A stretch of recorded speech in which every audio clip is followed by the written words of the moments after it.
Hello friends, welcome to solar Gyan and news channel. एक news update है। Wind developer 6 declaration of PPA termination and return of bank guarantee.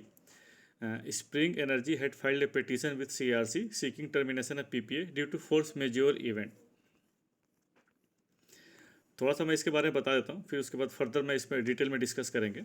इसमें central electricity regulatory commission CRC has responded to a petition by Wind Energy seeking a declaration that power purchase agreement signed with SECI is to terminated and to release the performance bank guarantee. CRC has directed the wind developer to include the Kerala State Electricity Board (KECB) as a party in the petition and asked the distribution company DISCOM to file its reply by 17th June 2021. And Commission asked Spring Wind Energy to file a rejoinder by June 30. अब हम लोग जान लेते हैं कि basically ये किस project के बारे में बात कर रहा है और एक्चुअली मैटर क्या है। तो ये बेसिकली स्प्रिंग एनर्जी ने सीईआरसी में एक पिटीशन फाइल किया है पीपीए टर्मिनेट करने के लिए। और ये स्प्रिंग एनर्जी का जो पीपीए हुआ था ये सेकी के साथ हुआ था एक विंड प्रोजेक्ट्स के लिए, 100 मेगावाट का विंड प्रोजेक्ट्स के लिए। और सेकी ने इसके लिए एक 1200 मेगावाट का आईएसटीएस बेस्ड टेंडर निकाला था। तो मैं इस न्यूज़ को बेसिकली मैं 2-3 पोर्शन में कवर करता हूँ। एक तो ये है कि इस पर्टिकुलर इस प्रोजेक्ट की क्या सिचुएशन है, इस प्रोजेक्ट के बारे में समझेंगे, कब टेंडर निकला था और क्या डिटेल है। उसके बाद स्प्रिंग एनर्जी ने किस क्लॉज के तहत इस पीपीए टर्मिनेशन के लिए सीआरसी के पास गया हुआ है, सेकंड ये समझेंगे। थर्ड, इसमें स्प्रिंग एनर्जी का क्या रीजन दिया हुआ है, किस रीजन के बेसिस पे स्प्रिंग एनर्जी ने ये पीपीए टर्मिनेशन के लिए बारे में बात कर रही है। तो सबसे पहले चलते हैं इस प्रोजेक्ट के बारे में। तो आप ये स्क्रीन पर प्रोजेक्ट के बारे में डिटेल देख सकते हैं।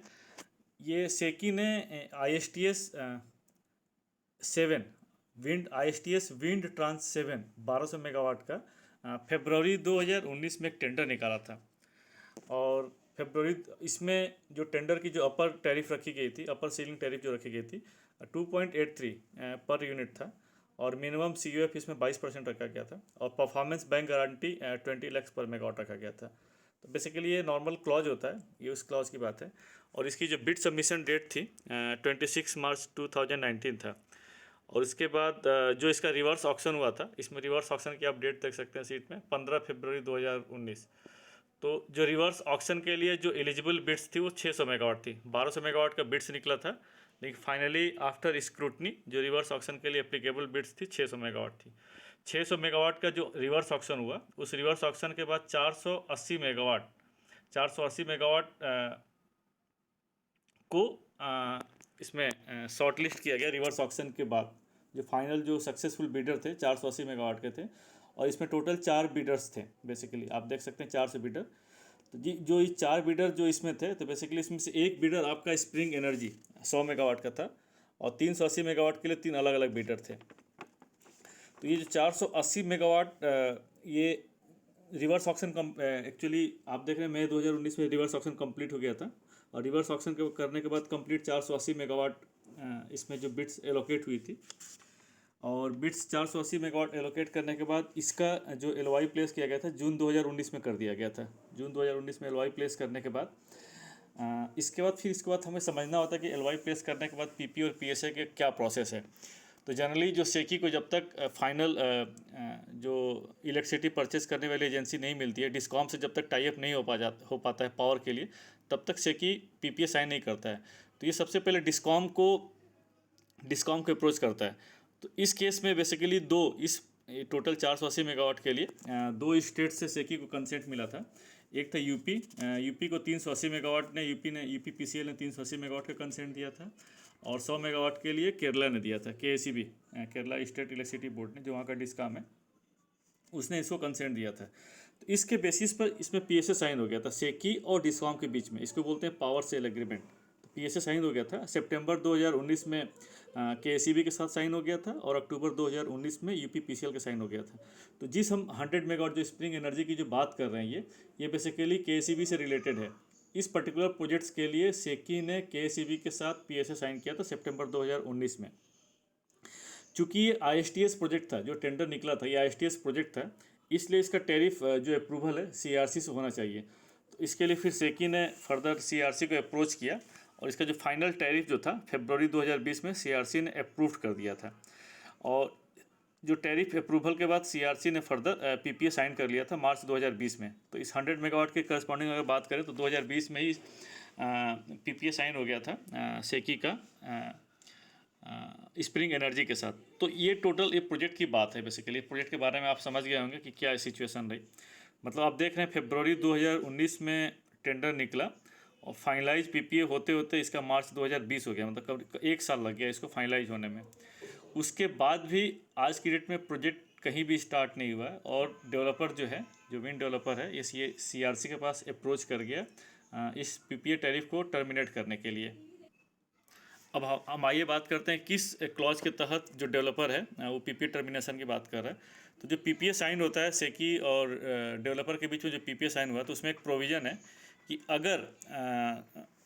अगर कोई भी फोर्स मेजोर इवेंट्स 9 महीने से ऊपर के से ज़्यादा लास्ट होता है, मतलब चलता है, फोर्स मेजोर इवेंट अगर 9 महीने से ऊपर ज़्यादा रहता है तो उसमें से कोई भी पार्टी इस पीपीए को टर्मिनेट कर सकती है बिना किसी लाइबिलिटी के। तो इस केस में एक्चुअली क्या होता है कि जब भी बीडर सेलेक्ट होता है और बीडर को जब एलओआई प्लेस किया जाता है तो बीडर को एक परफॉर्मेंस बैंक गारंटी सबमिट करनी पड़ती है। इस केस में जो परफॉर्मेंस बैंक गारंटी है 20 लाख पर मेगावाट। और परफॉर्मेंस बैंक गारंटी के पीछे लेने का रीज़न यही होता है कि अगर बीडर कमीशन नहीं कर पाता सक्सेसफुली या किसी और रीजन से छोड़ के चला जाता है तो इस परफॉर्मेंस बैंक गारंटी जो बैंक गारंटी है इसको सेकी जो है इसको इनकैश कर लेती है। तो इस केस में वही बीडर ने, अच्छा बीडर का ये भी सबमिशन था पीपी टर्मिनेशन के साथ साथ सेकी को ये भी था, मतलब सीआरसी के पास ये भी एक पिटिशन था कि मेरा जो परफॉर्मेंस बैंक गारंटी है इसको सेकी इनकैश भी ना करे। तो सीआरसी ने इस चीज़ को सेकी को डायरेक्ट भी किया हुआ है कि जब तक इसमें कुछ फाइनल डिसीजन नहीं आता है आप बैंक गारंटी को इनकैश नहीं करेंगे, और सेकी ने इस चीज़ को एक्सेप्ट भी कर लिया है। तो ये बेसिकली ये है। तो इसमें जो मैं पीपीए प्रोविजन की बात कर रहा था तो पीपीए प्रोविजन में यही है कि अगर 9 महीने से ऊपर अगर फोर्स मेजोर इवेंट की कंडीशन रहती है तो इसमें कोई भी पार्टी इस चीज़ को टर्मिनेट कर सकती है पीपीए को। तो अब बात करते हैं फोर्स मेजोर की इवेंट कैसे कर सकते हैं। तो जो कोविड-19 की सिचुएशन है बेसिकली, तो इसमें मिनिस्ट्री ने एक ऑर्डर निकाला था जो फर्स्ट फेज था। एमएनआरई ने, ministry of new and renewable energy ने, जो कोविड-19 की जो सिचुएशन है इस सिचुएशन को उसने फोर्स मेजोर कंसीडर किया था और इसके बेसिस पर बहुत इसमें जो आरई प्रोजेक्ट को 5 मंथ का एक्सटेंशन दिया था कि आप जो भी पीपीए के हिसाब से अगर कमीशनिंग पीरियड है या जो भी क्लॉज है फाइनेंशियल क्लोजर या जो भी माइलस्टोन है उसमें 5 मंथ्स का आपको रिलैक्सेशन दिया जाता है। तो बेसिकली मेनली पर्पज इस चीज़ के लिए था कि टाइम एक्सटेंशन दिया जाए। लेकिन चूंकि फोर्स मेजोर को कंसीडर भी किया था, उस फोर्स मेजोर के कंसीडरेशन को क्लॉज को मानते हुए, क्योंकि अभी कोविड-19 सिचुएशन चल भी रही है और बहुत सारे स्टेट्स में अभी बहुत सारे इस चीज़ के स्टेट लेवल पर लॉकडाउन भी चल रहे हैं, तो दोनों कंसीडर को मुझे लगता है कि इसी कंसीडर को ध्यान में रखते हुए स्प्रिंग एनर्जी ने फाइल किया है कि चूँकि फोर्स मेजोर की कंडीशन में इस पीपीए को टर्मिनेट कर दिया जाए।